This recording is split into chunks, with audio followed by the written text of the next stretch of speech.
संत रामपाल जी महाराज जी के दिव्य आदेशानुसार मुनिंदर धर्मार्थ ट्रस्ट द्वारा एक पवित्र और मानवता से भरी अभियान की शुरुआत की गई है। अन्नपूर्णा मुहिम एक ऐसी मुहिम जो बन गई है सैकड़ों भूखे पेटों का सहारा। इस मुहिम के तहत गरीबों और जरूरतमंदों को मुफ्त खाद्य सामग्री वितरित की जा रही है।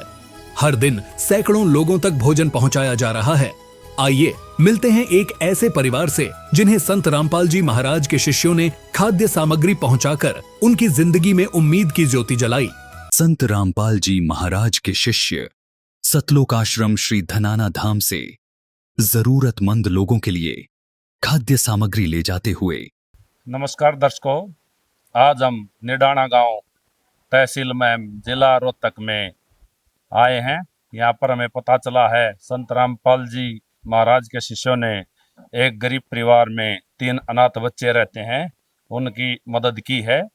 जानकारी के लिए आए हैं। हम दर्शकों आपको भी दिखाना चाहेंगे इस परिवार की हालत क्या है और सदस्य कौन कौन है। दर्शकों, हम आपको इस परिवार से रूबरू कराना चाहेंगे। नमस्कार जी। नमस्कार जी। आप क्या लगते हो बच्चों के? मैं इसका चाचा लागू जी। ये बच्चों के बारे में कुछ बताना चाहेंगे जिनकी क्या स्थिति है? इसके ये जमा गरीब परिवार थे जी, ना माँ बाप जी ना इसका दादा दादी जी।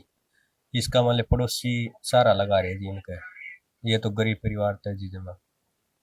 कितने सदस्य हैं परिवार में? ये 3 लड़के जी, 1 लड़की, लड़की की शादी कर दी जी। 3 लड़के हैं जिनके माता पिता है नहीं, बच्चे तो बिल्कुल अनाथ हो गए जी।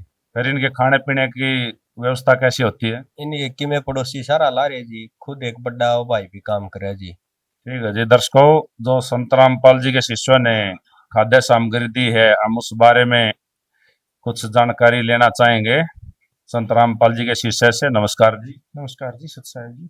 हमें आप बताएंगे जी खाद्य सामग्री में क्या क्या दिया गया है?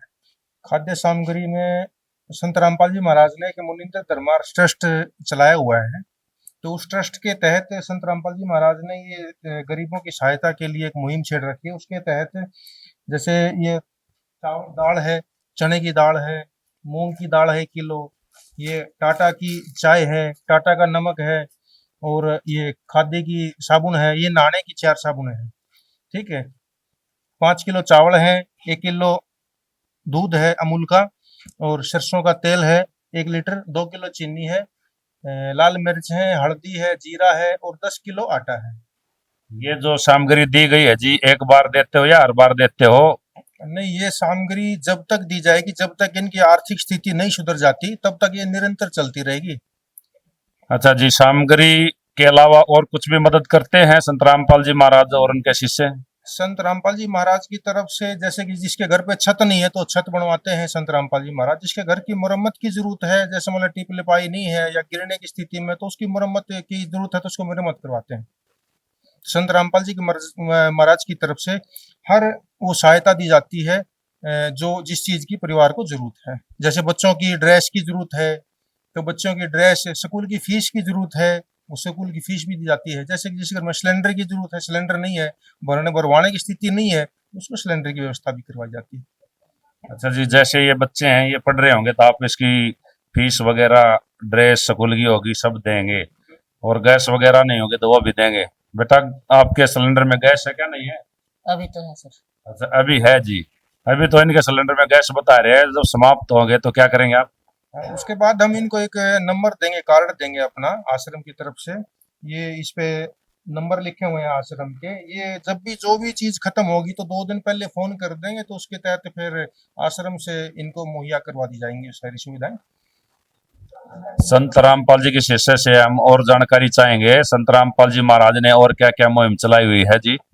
संत रामपाल जी महाराज ने जैसे जो भी समाज में कुछ दबे हुए, जो कुचले हुए जो लोग हैं, उनकी आवाज भी उठाई है संत रामपाल जी महाराज ने। और जैसे कोरोना टाइम था 2020 के अंदर, तो सरकार ने संत रामपाल जी महाराज से प्रार्थना की, तो संत रामपाल जी महाराज जी ने आदेश दिए कि सभी को खाना पीना और रास्ते के लिए पैकिंग भी मुहैया करवाई गई थी। तो तहे दिल से उनकी प्रवासी मजदूरों की जो हरियाणा से दूसरे स्टेटों में जो भेजे गए थे, उनकी बहुत मदद की गई थी। उनको रास्ते के लिए भोजन भी मुहैया करवाया गया था। तो ऐसे ही जैसे बाढ़ पीड़ित लोग हैं, जैसे मतलब जहाँ बाढ़ आती है, जैसे भुन्ना में, फतेहाबाद में उस तरफ बाढ़ आई थी, तो उस तरफ उस समय भी बहुत मदद की गई थी संत रामपाल जी महाराज की तरफ से। गांव-गांव ट्रैक्टर में भर के, ट्राली में भर के ने राहत सामग्री और लोगों को जरूरत का सामान मुहैया करवाया गया था। ठीक है जी, हम गांव के और यहाँ कुछ व्यक्ति आए हुए हैं, उनसे भी कुछ जानकारी चाहेंगे। नमस्कार जी। नमस्कार जी। ये जो संत रामपाल जी महाराज ने इन गरीब अनाथ बच्चों की मदद की है, इस बारे में आप संत रामपाल जी के बारे में कुछ कहना चाहेंगे? जी, ये बहुत ही अच्छा काम किया है, जो मदद की है इन गरीब बेसहारा बच्चों की। ये इनको कुछ अपना आप आदि बार भूखा सूखा रूखा खाते हैं, आदि आनंद नहीं खा पाते, अभी इसके सारे इनका काम चल जाएगा। ठीक है जी, आपने बिल्कुल सही कहा। इस बच्चे की हालत भी ऐसी ही लग रही है, बिल्कुल स्थिति कमजोर है जी। एक आश्चर्य की बात है, विचारणीय विषय है, संत रामपाल जी महाराज खुद तो जेल की रोटियां खा रहे हैं और संसार को सुखी देखना चाहते हैं। इस विषय में आप क्या कहना चाहेंगे? हाँ जी, बिल्कुल, ये बहुत अच्छी मुहिम चलाई है संत रामपाल जी ने कि जो गरीब लोगों को उन भोजन की व्यवस्था करा रहे हैं। और हमने भी सुना है जैसे संत रामपाल जी महाराज जेल में हैं और इतने सामाजिक सुधार के कार्य कर रहे हैं, तो बहुत अच्छा लग रहा है सुन के। तो बहुत तहे दिल से धन्यवाद करते हैं हम आप लोगों का, संत रामपाल जी महाराज के सभी शिष्यों का धन्यवाद। दर्शकों, संत रामपाल जी महाराज जेल में रहते हुए भी ऐसी मुहिम चलाए हुए हैं। संत रामपाल जी महाराज ने जो मुहिम चलाई हुई है, सभी जरूरत व गरीबों की मदद कर रहे हैं। इससे तो यह लगता है कि अभी इंसानियत जिंदा है और संत रामपाल जी महाराज मानवता के लिए मिसाल है। इसी के साथ हम संत रामपाल जी का तहे दिल से बहुत बहुत धन्यवाद करते हैं।